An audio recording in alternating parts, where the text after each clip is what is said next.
Welcome to your Optimal Personal Economy podcast with Justin Bennett.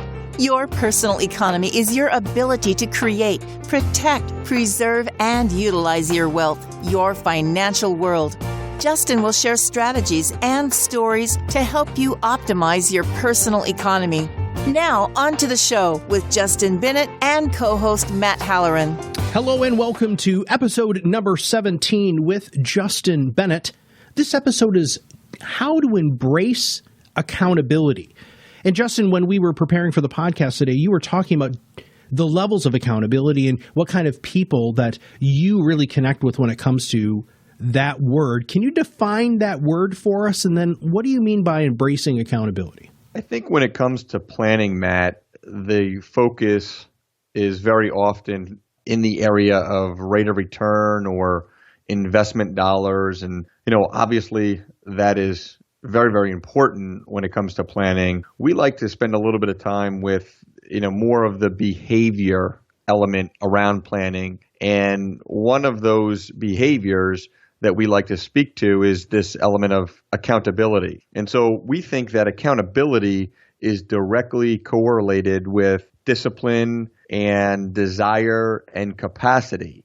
And so what we find to be the case is that the folks that we sit with already have an element of accountability in their life in other areas, whether it be running their own business or performing at a high level in a profession that they are very, very much committed to, and they have discipline around their calendar, and they have integrity to their calendar, and they have accountability to their clients and the customers that they serve.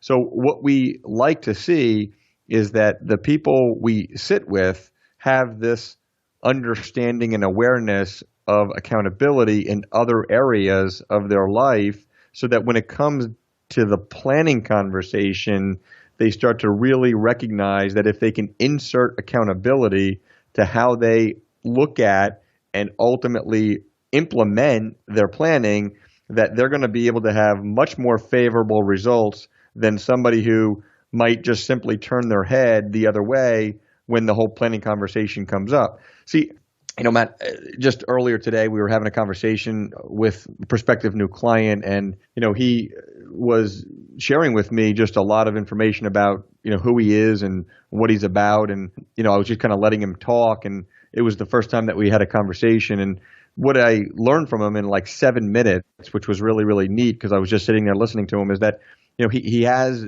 this desire, this capacity, and this willingness to be accountable in so many other areas of his life. It was accountable to his family. It was accountable to his fitness, right? He was accountable to his diet. And so what I was pointing out as he was talking is that I recognize he has this level of accountability to these other areas of these other domains of his life. So when I, pointed out to him that, because his accountability in these various domains, it would seem to me that, he would keep the same thought process and the same awareness and the same desire to money and to planning. And he said, nobody really, summed it up like that. But when we talked about it, he said it made so much sense. And so I said to him, we may share a very, very similar mindset just around, philosophy. So I think that it became really, really important that in the beginning of that conversation, we were able to have some common ground just in our outlook and how we're being in these various domains of our life.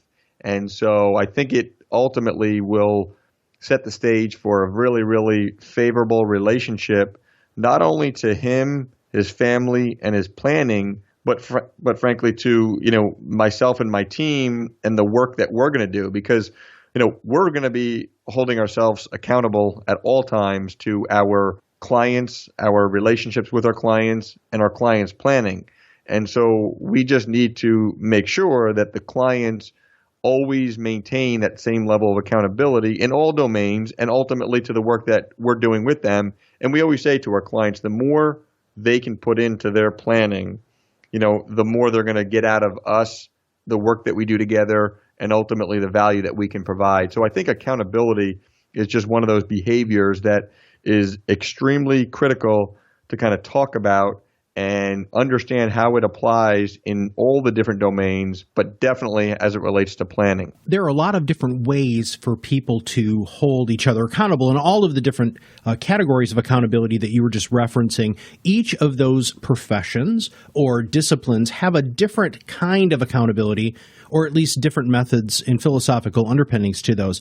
Would you mind telling the audience a little bit more about your accountability process in working with your team? Because that was a perfect example of who you're looking for from a new client and a new relationship standpoint. Let's give people a little bit more of a preview of what that accountability looks like when they're working directly with you and your team. Because we're really clear in that planning is an ongoing process and does not ultimately end when you get to some future date that people refer to as retirement, rather it continues well into and beyond retirement.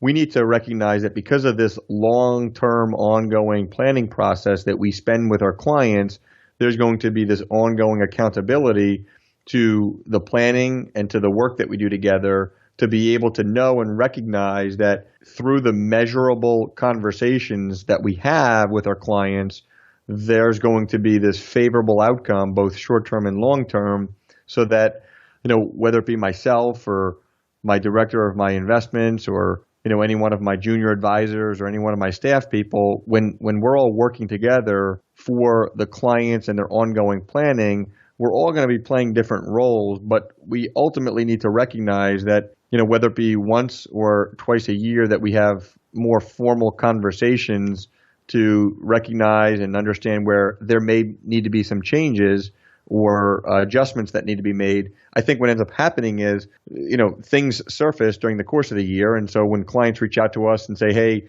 this investment opportunity to buy a multi-unit, investment property surfaced at a really good deal, can we just talk it through?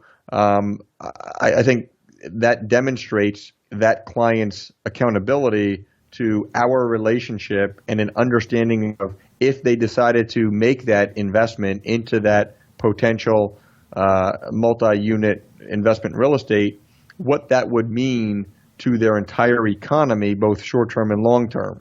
So I think that, would be an example of how we would work together, and ultimately what we see quite a bit with our clients, that surfaces on an ongoing basis. So, it's much easier though for that client to just not be accountable to the process, the planning, the work that we've done, the work that we expect to see into the future. And it's much easier for the client to just impulsively start making decisions and moving money around and not really understanding the full implications of what that may do for them and their family and their planning. So I think we just need to make sure that everything is held accountable to what we initially lay out, and also the direction and the format and the structure that we put together for clients.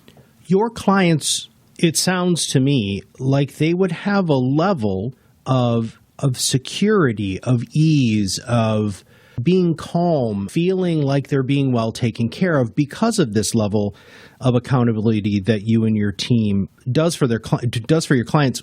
Am I off there, or is that on board? I think you're spot on. I think that's definitely a byproduct of what comes out of this accountability, and I think that that is a great conversation for us to have on our next episode. Initially, the accountability component of our relationship with our clients may feel at first a little bit difficult, frankly, because it's requiring discipline and focus and time. But I think once things are initially set up, they start to embrace the accountability, which then leads to, as you're pointing out, security and peace of mind. And I think that, Matt, that's probably a really, really good place for us to maybe pick up on our next episode and kind of further explore what that security and what that protection, is really, really stemming from when we look at just how people behave. Sounds like a great second or a podcast. That'll be podcast number 18. Any closing thoughts for embracing accountability, Justin? I think you just got to make a decision to either embrace it or not. There's really no in between. So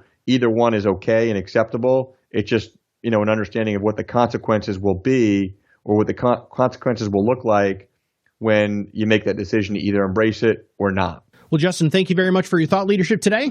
Thank you, Matt. And this was episode number 17 with Justin Bennett. Embrace accountability. Thank you very much. And podcast number 18 will be on our way very soon.